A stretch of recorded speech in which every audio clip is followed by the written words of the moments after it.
Welcome to the Nonmember Project, and today we're going to be interviewing Javi.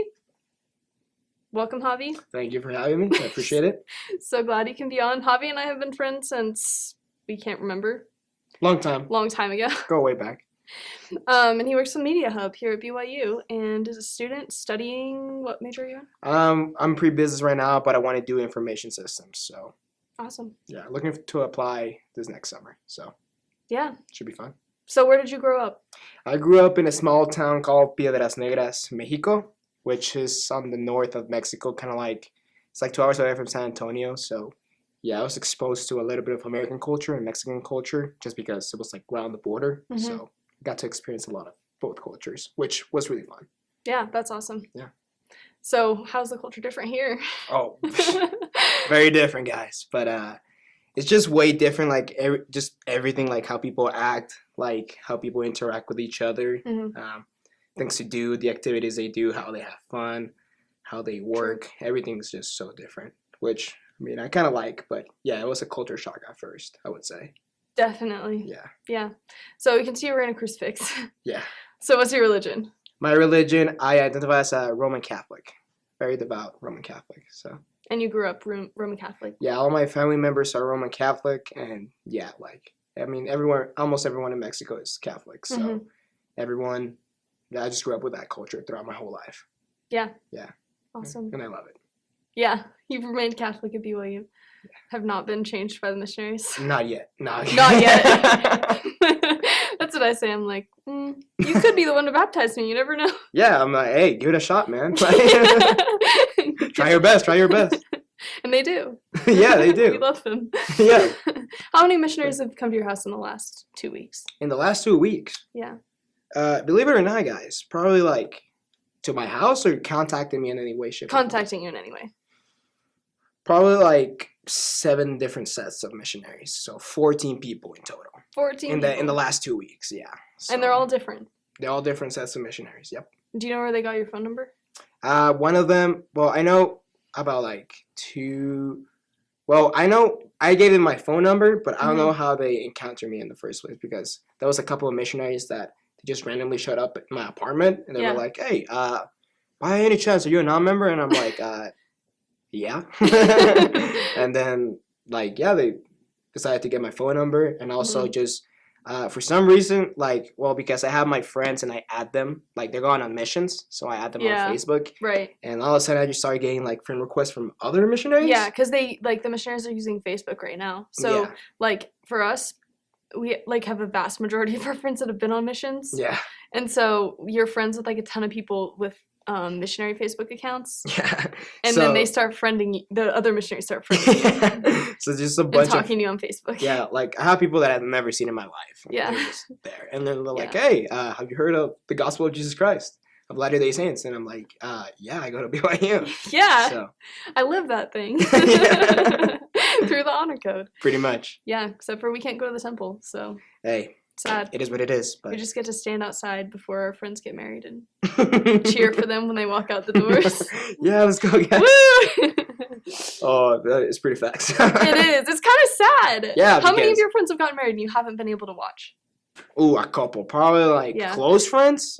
I would say like close-ish. I would say like maybe 4 or 5. Yeah. And then just people that I know like a ton. Just because everyone gets married here Everyone so gets fast. married fast, yeah. Yeah, like, oh, second date, let's get married. Why not? Yeah. Culture shock. It is a culture shock. Yeah. So, the missionaries, okay, we, also to clarify, we love the missionaries. Yeah, we love them. We don't have anything against the missionaries. We don't. Like, they're pretty cool. Yeah. Pretty cool folks, you know? Yeah, and that's why we talk to them. Yeah. Javi wouldn't have 14 missionaries coming to his store if he wasn't nice. Yeah, I think I'm way too nice, guys. But yeah, like, I enjoy talking to them. They have helped me, like realize some things about myself and my beliefs. And like, believe it or not, I've grown stronger in my faith because they ask me questions. Yeah. And that makes me want to like do more research about my religion. You can learn how to answer the questions that they're asking, and I think it's really important to have like the interfaith dialogue, and a lot of the times for us that comes through the missionaries. Yeah. Because for a lot of Latter-day Saints, if you have questions about their religion, then they're just going to send you to the missionaries. Yeah. At least that's been my experience at BYU, and I assume yours as well. Yeah. So we do have a lot of interfaith conversations with the missionaries. Yeah. But yeah, I usually will have like, I think this is probably the same for you. You have the same set for like a couple of lessons. Yeah. And then they're like, oh, well, you're not going to convert, so see you later. See you later, man. And then they never talk to you again. Yeah. Until there's a new transfer of missionaries, and then they contact you and try again. And which is funny because they assume that they don't know who we are, but they definitely do know who we are. They know who we are. Yeah. They have all of our information. They have our contacts. They have... Yeah. Yeah. Like, they just come up to me like, oh, so I heard you're not from around here. And I'm like, I know that you know that I'm from Mexico. Like, I know that you know that I'm not a member. Like, it's fine. Just be straight up. I mean, you were in a crucifix, so... Yeah, gives it away. It's pretty obvious. Pretty obvious. Yeah. So, we get, like, the missionaries on campus a lot. Like, they'll stand outside the student center sometimes, if it's available, or, like, there's, like, a couple of walkways they stand in. Yeah. Do they usually, like, recognize you out there and kind of follow you? Yeah, for the most part, yeah. Just because, like, I mean, I try to be nice to everyone. Yeah, like, I want to be their friend, even though, like, we may not agree on everything. But yeah, they do approach me very often. They're like, Javi, this and that. And then, like, even sometimes, like, missionaries I've never seen in my life, they just come up to me and be like, you're Javi, right? And I'm like, wait, dude, who are you? Like, chill, my bro. But yeah, they do. It's a little bit scary sometimes. It's a non-member. Yeah, I'm just like, where do you even come from? Like, hello, introduce yourself or something? But yeah, we love the missionaries, but there's certain things about it that people don't realize are so weird because they went on missions. Yeah. Like, it's really weird to get a text from a random number, like, every 6 weeks. It's like, do you happen to be a member of the Church of Jesus Christ of Latter-day Saints? And I'm just like, dude, just look at the previous conversation. Yeah. No, but I think they switched SIM cards, so they don't actually have it. Yeah, they switched SIM cards between phones. Take it back, guys. But yeah, and I'm pretty sure that's what they do in this mission. Oh, yeah. Okay, that's fair. Yeah, but they still have. But they still contact us with our names. Yeah. Yeah, from the member referral box. That's how it's called? Yeah, have you never seen the member referral box? No, but now I want to. Okay. Well, there's a thing called the member referral box in the Wilkinson Student Center, which is where you work and where I work. Really? Yeah. And it's a little box, like, on the wall, and people can put your name and phone number in it for the missionaries. Oh, what? For real. You messing with me? I'm not joking. Funny. It's a real thing. I have no idea. Wow. Sometimes I've, like, had people come up to me in class and be like, oh my gosh, it's so cool you're a non-member. Do you mind if I get your phone number? And I'm like, sure, because I, like, think they want to be friends. And then they never talk to me again, and I get a text from the missionaries. I've heard this story many times. It's so tragic. Yeah. Yeah, because we really do just want to be friends with people. And, like, we're totally down to talk about the church and everything because we've been here long enough. Like, we know a lot about the church, and we've talked to a lot of missionaries, and we care about it. We care about our friends that are members, and we go to all the events and everything. It's just, yeah. Yeah. Like, sometimes, they can be a little bit pushy. Yeah. But, like, I mean, I get it. Like, they try to... Yeah. It comes from a good place, from their heart. Like, they want for sure. Yeah, they want us to be in the celestial kingdom with them. Exactly. Which, we'll see about that. Terrestrial for life. It's the gospel for them is something that makes them super happy, and they obviously want to share it. And I mean, same thing with me. Like, I want to share my Catholic faith with everyone. That's why, like, I mean, you can even ask my coworkers. Sometimes I'm like, hey, let's take this online test to see what type of saint you are, and like they connect it to a saint from the Catholic Church, and they're like, oh, this is cool. Like, it's just it's cool to share all these things. But yeah, I mean, sometimes it gets to a point which is like they're just gonna try to convert you. And that's when, I mean, it doesn't make me mad. It doesn't stress me out because I know it's like... We totally understand why people are doing it. Yeah, but like, sometimes it's a little bit exhausting just because you have like the 8th person in the day. Like, hey, so the missionaries, this and that. And it's just like... Yeah. And on a human level, it's like you can't have real relationships with people when that's their only agenda. Yeah. Like, I care about all my friends here. Love them. Have a lot of great friends that have not been pushy at all about religion. Like, true. Yeah. Yeah. It's not very often that it does happen. It's just memorable when it does happen because it does take a lot of our time and energy. Yeah. When there's someone kind of like chasing you around with the missionaries and yeah.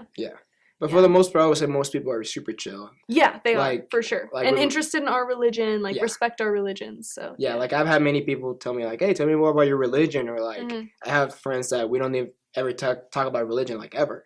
I'm like, they're super passionate about it, but like, just other things, like genuine friends, you know? Yeah. So it's cool. It's a good time here at BYU. Good time. We love BYU. We do love BYU. It's a blessing. Like, yeah, we actually really do. Yeah, like, it sounds sarcastic, but no, like, we mean it. We really mean it. Yeah, it's awesome. Like, this is one of the best decisions I've ever made in my life. Yeah. Coming here, so. Yeah. It's awesome. Yep. So, how did you get to BYU? Ooh, that's an interesting story. So, my sister, she also grew up Catholic, but then she met this one guy from Utah. Oh, no. Love my brother-in-law, by the way. So, they met. He was LDS, she was Catholic, and then, I mean, they started, like, dating. They got into a relationship and all that. And then my sister, she converted to LDS. Which, by the way, my parents did not have any trouble with that. They supported her decision. I also supported her decision because I know my sister's super smart. And then my brother-in-law told me about BYU because, I mean, he's a member. He knows about BYU. Yeah. He actually went to BYU for a time. And then I was like, yeah, sure, I'll check that out. I'm probably not going to go there because, I mean, Utah. Yeah, when people tell you, I had the same experience where someone's like, you should go to BYU, and you're just like, oh, that's funny. And then you end up here, and you're like, well. Yeah, looking back, I'm like, oh, dang. That's me now. Yeah, but then I checked it out, and I saw that tuition price, and I was like, this is awesome. Yeah. This is a really good time. It is. So, and I also heard that BYU was a really religious school, and I love that environment because in my high school, I grew up in also middle school and high school, it was a Catholic school. So we always had a religious environment, like prayed before going to class, like talked about the gospel and all that. And I like that environment. So whenever I heard BYU had that, I was like, hey, like having that environment for a really cheap price with good education, like that's a way to go. Yeah. So yeah, that's how I got to BYU. We're glad you're here. Thanks. I'm glad to be here. So are there any things in the honor code that were different from your Catholic school? Yeah, well, I mean, there's a lot of things that are similar, like obviously like don't drink, don't smoke, don't do any like bad stuff, you know what I'm talking about. I think the weirdest thing was like, guys can have beards here, which I thought was so weird for some reason. Yeah. I mean, Brigham Young had a beard. Except for the statue. In the statue? Yeah, the one, no. Really? Yeah. We have one statue on campus of Brigham Young, and he doesn't have a beard. Literally Google any picture of Brigham Young. He has a beard. Yeah, but if you look at the statue, though, he doesn't. Crazy, man. The beardless Brigham. That's literally cap. Like, straight up lying. But, well, whatever. That was pretty weird. Also, what else? I mean, for the most part, like, a lot of the things in the honor code were pretty similar to my Catholic high school. I just feel like here they're, like, very, very, very strict. Yeah. On it. Like, my school obviously doesn't encourage that, but, like, you can do whatever you want. Like, you can live your life, right? Like, they encourage you to, like, be Christ-like, but if you don't follow Christ-like principles, it's not like they punish you. And I do feel like BYU punishes students that don't follow that code. Yeah, and I think in one sense that could be a good thing because it does maintain a religious environment here. Yeah. But it's also difficult to balance and just in dealing with it as an individual and trying to decide, like, is the school's opinion of me God's opinion of me? Because the standards that we're upholding are supposed to be, like, you know, the standards of the LDS gospel. And so sometimes I've had, you know, friends that have had a really difficult time with that, just trying to decide, like, is my reflection of, like, how I do with the school and with the honor code, how God feels about me. And that can be really difficult, even for non-LDS students sort of navigating the honor code. Yeah, facts. And also, it's pretty hard because I can't drink tea or coffee anymore. And I'm like, man, I love those things. Yeah. So now it's kind of like, well, I guess I'll stick to water, I guess. But it's more healthy to just stick to water. Not that delicious, though. No, it's not. So. But it's like, interesting here because we can have soda. Yeah. So you have, like, Swig and Sodalicious, like the soda shops. And people come with, like, their Stanley cups full of soda. And I'm like, but we can't have coffee? Yeah. So that's really hard for a lot of non-members because a lot of us, like, culturally grew up with coffee and tea. And then, like, especially a lot of our international students. And then and then you come here and like, you're not allowed to have tea or coffee. And, you know, as someone, like, when you're not going to school here, you might have, like, a cup of coffee in the morning or something, like, nothing excessive, nothing addictive. But then you have your friends having, like, 64 ounces of soda a day. So much soda. Like, they are addicted to it. And it's some weird combination. Sometimes they're kind of nasty, I would say. Yeah, like, I'm not a Diet Coke person. But that's big here. I mean, Coke from Mexico, that's pretty good. True. It has the real sugar in it, though. I want to say, like, sorry, guys, but, like, Coke here in the States is super whack. I just want to say that. Yeah. Yeah, that's how I will agree with that. That's how I'm going to end this podcast. No. That's it. The end. So what is one way you've seen people at BYU effectively connect with you as a non-member, even though a lot of our activities here are based around the LDS Church?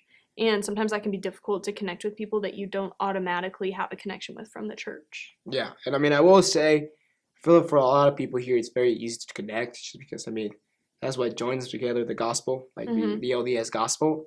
And I mean, I just heard stories from many people, like they go to a different country or whatever, and they just see like someone that's a member, and they're like, oh, and they just like become best friends. Yeah. And yeah, like obviously I don't have that to share with other people. But I mean, I've had many people just try to connect with me, like in many other different ways. Like they just try to get to know me. They try to get to know my religion. And one thing I would tell other people, or some advice that I would give to members that go here, members here. Yeah. Whenever you're talking to a non-member, like I know there's like that big difference of religion, which is what defines us. Like most of the time, most of the members that I know, that's what defines them: their religion, their love of God. Yeah. And I know that's very different, but if you really think about it, there's a lot of things that we share in which we can connect and like just like be friends about. Like we both believe in God, we both believe in Jesus, we both believe we should be the best versions of ourselves. We both believe that we should strive to be better and help other people. Like we can connect in those aspects. Like it doesn't always have to be about like, oh, well, my religion says this, your religion says that, you're right, you're wrong. Like it doesn't have to be like that. It can be like, hey, let me just share this. Let me try to connect with you, and then together we can like work towards like something. Because I do feel like, I mean, nowadays the world is like pretty divided. Like everyone hates each other. Yeah, and so polarized. Yeah, it's very polarizing. So I just feel like not necessarily just Christian with Christian, but like just any religious people or even non-religious people. Like there's a lot of things that we can connect on and share. Yeah. Like if we do that, we can like achieve really good things and help many other people. And I think that we shouldn't be like fighting like people all the time just because we have a difference of opinion. Rather, okay, we may think different, but we agree on these things. Let's work towards these things to help other people. Yeah. And I think part of some of the things that I've encountered that I think are helpful here is just being able to look at someone as an individual. Yeah. I definitely identify with the idea of being a non-member. Sometimes people ask us, like, why do you call yourself that? First of all, that's what everyone else calls us. But second of all, it's kind of reality. Like, I've had a couple conversations with administration where they're kind of like, well, like, what do you think about the term non-member? Like, is it offensive? Is it too exclusive? And like, it's the truth. Yeah, we're not a member. We're not members. And this church is based around, this school is based around the church. Yeah. So it's just reality for us. We are non-members, and that doesn't have to be a bad thing. So it's worse when we like put stigma around it. But I think like there's people within my own religion I don't get along with, and there's people outside of my religion that are my best friends. Yeah.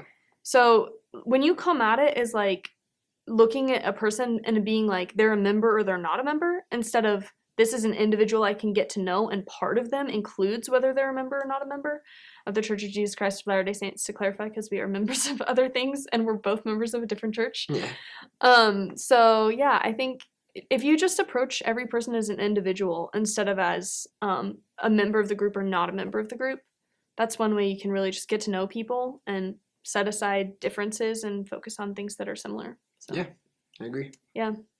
100%. Do you think that we should avoid controversial topics in interfaith discussion? No. I don't think we should. I think it's important to talk about controversial topics just because, I mean, they're important. I mean, they're controversial for a reason. It's because they're real, right? True, yeah. And, like, I just don't like it whenever people get way too emotional in these type of conversations. Like, we should just have a rational conversation, like, state the facts, like, talk about it. If you don't agree, that's fine, but like I think it's really healthy and productive to talk about those controversial topics with other people. Yeah. And I think a lot of the time the emotion comes from like sort of feeling like you're being personally attacked. Yeah. And I think I've had that experience with a lot of people here, where if I say something contradictory to the church, and of course I'm not trying to prove any points, but if I just share my own beliefs and someone disagrees, sometimes they get emotional about it, and I'm like, I'm not trying to make a statement about you as a person or even about like your religion. I'm just sharing my own beliefs. And I think we have this concept here called contention. Oof. Yeah. Do you want to say anything about contention? Like the idea of contention here? Because it's obviously we all know what contention means, but there's kind of a different cultural context here with contention. Yeah. I mean, you can go first. Okay. So basically the idea of contention, it comes up with the missionaries a lot, but I've also had it come up in a lot of conversations with different people where we're sharing differences in belief. And for me, I do this every day. So it's not hard for me because I don't agree with 99% of the people on this campus. And then even within the 1%, I don't agree with most of those either. So, what can you do? We have to talk about our differences at some point. And I think it's a healthy thing.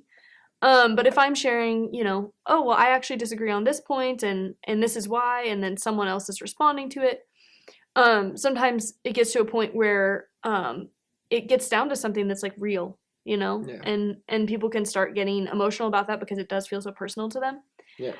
And that, as soon as it kind of gets to that point of like, this might be emotional, like it's definitely a passionate, like deep thing for us, they're like, it's contention. Yeah. And then when it's contention, you're supposed to shut it down. Yeah. And I don't agree with that. Like, I just feel like, and I mean, I know it's hard just because sometimes, I mean, as humans, we're like emotional beings. Right? Oh, yeah.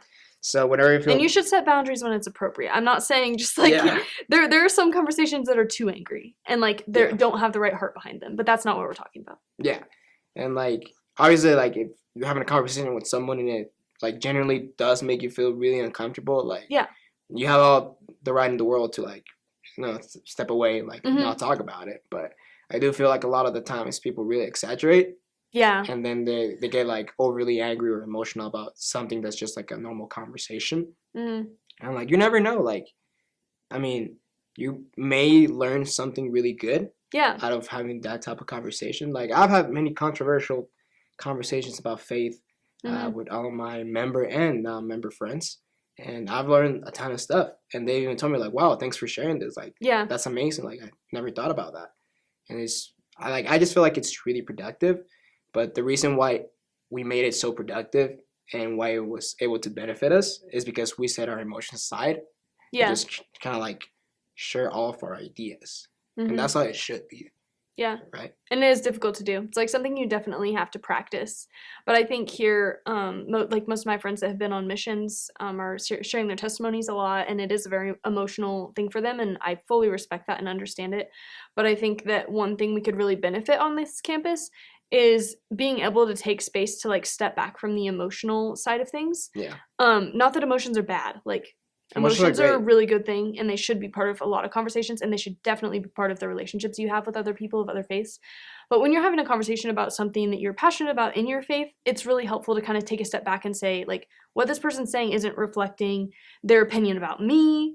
It's just, their personal beliefs, and that doesn't have to make me upset at them or dislike them, or it doesn't mean that they dislike me. It's just we believe something different. Yeah. And that's a reality of life, and that's okay. And it's a good thing because we can learn. Yeah, I 100% agree with all of that.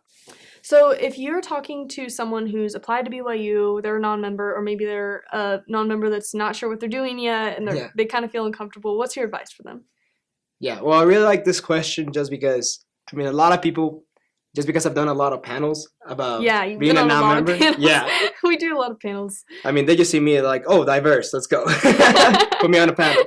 Obviously, your man. Yeah, but I've done many of those, and a lot of people have asked me, like, why are you so, like, positive towards, like, because some other non-members, like, they've had, like, a really hard time here. Yeah. And I mean, I get it. Like, yeah, it is really hard. Mm-hmm. But whenever people see me talk about my experiences, like, I'm always, like, very positive and happy about it. People are like, why are you like that? Like, why are you not, like, struggling, like, as much as them? Or, like, why, like, are you faking this? Are you just trying to be nice to, like, make, like, the other members feel happy? And that's not the truth. Like, I genuinely do believe everything that I say.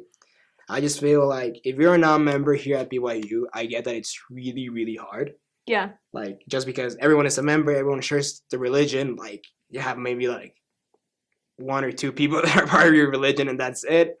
And then it's hard to, like, practice, like, your, you can say your habits or your, like, religion. Yeah, to even make it to church. Yeah, to even make it to church is so hard, just because, I mean, at least... public transportation does not run on Sundays. Yeah. So a lot of non-members have a really hard time finding a way to get to church. To get to church, me, because I don't have a car yet, like, I always have to ask for rides, which... Yeah, and most people are at their wards on Sundays. Yeah. So that's not easy. So it's pretty exhausting, but I get that it could be hard, but my advice to you as a non-member would be, like, just try to look at all the positives, and it's easier said than done, honestly. For sure. But, I mean, obviously, like, you're here for a reason. Kind of like how I've heard other members say, like, other non-members say, like, God put me here for a reason. Like, it has to be, like, I know that I should be here. Just take it as that, and, like, whenever you feel like it's your purpose to be here, everything becomes a little bit easier, just because, like, yeah, like, there's stuff that's really hard that happens, but at the end of the day, you're thinking, like, well, like, this is just how it's supposed to be. Like, let me just do this. And also just try to embrace the culture, just because I know it's hard. Like, I mean, even me coming from Mexico, which is not that far away from the States, like, it was a complete culture shock. Like, I can't even believe, like, how people from the Middle East or, like, from, like, South America, whenever they come here, like, I bet it's, like, 10 times harder, right? Yeah. But just try to embrace the culture. Like, I know there's a lot of parts of the Utah culture that there's a lot of good things. Like, everyone is so nice for no reason. Like, I'm just in the grocery store, people smile at me. Yeah. Just try to, like, embrace those parts of the culture that you like. And just try to, like, learn from everyone. Like, every single day I wake up and I'm like, this is a learning experience. Yeah. And we can't take it for granted either that, like, I said that every person's an individual. That's also true within our LDS friends. Yeah. So we try not to look at our LDS friends as if it's, like, a monotonous, like, these are my LDS friends. Yeah. Like, there's such a spectrum of people within every single religion. And so you have to just take each person as they are. And I think that's how you can really make deep connections here, even if you're a non-member and kind of feel like you don't fit in at first. So. Yeah, it is possible. It is possible to fit in. It is possible to embrace this culture and to embrace all of these people and connect with them and be super good friends with them. Yeah. I do believe that. I agree. Yeah, it's been a crazy time, but yeah. And just laugh about it. Yeah, Javi and I have a lot of conversations where, like, today was terrible. We're just laughing because, like, at some point there's nothing else you can do. Yeah, it's laughter's medicine. Laughter is the best medicine. I agree with that. Yeah, and if you need friends that are non-members, then talk to us. Yeah, put a comment in the. Yeah, I don't know where you're posting this, but just put it in the link in the description or something. I don't know, but. Yeah, we'll put something up, but yeah, you guys know where to find us. You have our names. But yeah, it's possible. So you don't regret coming to BYU? No, not in the slightest. It's a great blessing. I've learned so many good things from my major, and it's just about life. Made so many good connections. Like, I would say a lot of the friends that I have now, like, I truly believe they're gonna be my friends for the rest of my life, just because how tight I've become with them. And I've learned so much. I've grown so much, and, like, I just feel like I would not been able to grow as much if I was in another school. So don't regret it in the slightest. One of the best decisions ever that I've made, and I truly do believe it's God's plan for me to be here. Do you feel like you belong here? It's a really interesting question. I would say, like, maybe a lot of non-members would think that they don't fit in. Personally, I just take it as, yeah, I do fit in. It's because I know this is the right place for me to be in. And I know it's going to make me a better person. So even though I don't fit in with, like, everyone else because I'm not a member or I'm not from, like, States or any of this other things, I do feel like I fit in the sense of, like, this is the place for me to be. Yeah. Like, I know it's God's plan. Like, I'm certain about that. And it's definitely an outlook that helps you to navigate being here in a positive way. And, yeah, sometimes that's what you need to make it through however many years you're going to do. Be optimistic, guys. Yeah. So do you have any last comments? Like, what would you say to any LDS person, to BYU student probably watching this? What would you say about interacting with non-LDS students you might encounter on campus? Yeah, just try to try to be their friend. Like, not everything is about religion. Yeah. Like, I know that's probably the thing that's most important to you. But there's more to life than just that, you know? Obviously, try to, like when if you really want to share your faith and share your, like, experiences with other people, it doesn't have to be like, oh, let's talk about religion or something. Maybe just through your actions. Just be a really good person. Try to get to know them better. Try to, like, make them laugh. Try to make them happy. And those ways, like, you know, like, the attributes that you believe in, like, those beliefs that you have, they can transfer to other people. It just, you know, like, I feel like you should just try to connect with people, try to be their friend, and try to, like, get to know them better and help them whenever they need. And if you're talking to a non-member, maybe just ask them about their religion. Like, we love talking about our religion just because we don't do that often. Yeah, we never get to talk about it. Yep, it's always LDS, which is really cool. But it's exhausting if you never get asked about your own religion in the middle of that sort of environment. Yeah, so just ask them about the religion, ask them what they believe in. I've also met a lot of people that they talk to someone that's Muslim and they ask them about Ramadan or their beliefs. And, I mean, me as a Catholic, some people have asked me about Lent. Yeah. Which started a couple of days ago. And they're like, oh, like, can I also do it? Like, is it wrong if I do it? Type of thing. Yeah. And I'm like, yeah, go ahead. Like, yeah, it's awesome. Just try to get to know their religion. Try to, like, just connect with them, I would say. Yeah, and you don't have to agree with our religions to learn about them. Exactly. And you don't have to be scared of learning about them. Like, we're a testament to the fact that you can live in a culture that's 99% not your religion and come out stronger in what you already believe. So yeah, and I do believe we're not scary. You can talk to us. Yeah, you can talk to us. And I feel like if we found things that are really valuable in the LDS religion, I know for a fact you can find things that are valuable in our religions. So just talk to us. Yeah. Yeah, we'd be happy to be your friend. Yeah. All right. Well, thanks for coming on, Javi. Thanks for having me, Leah. Appreciate it.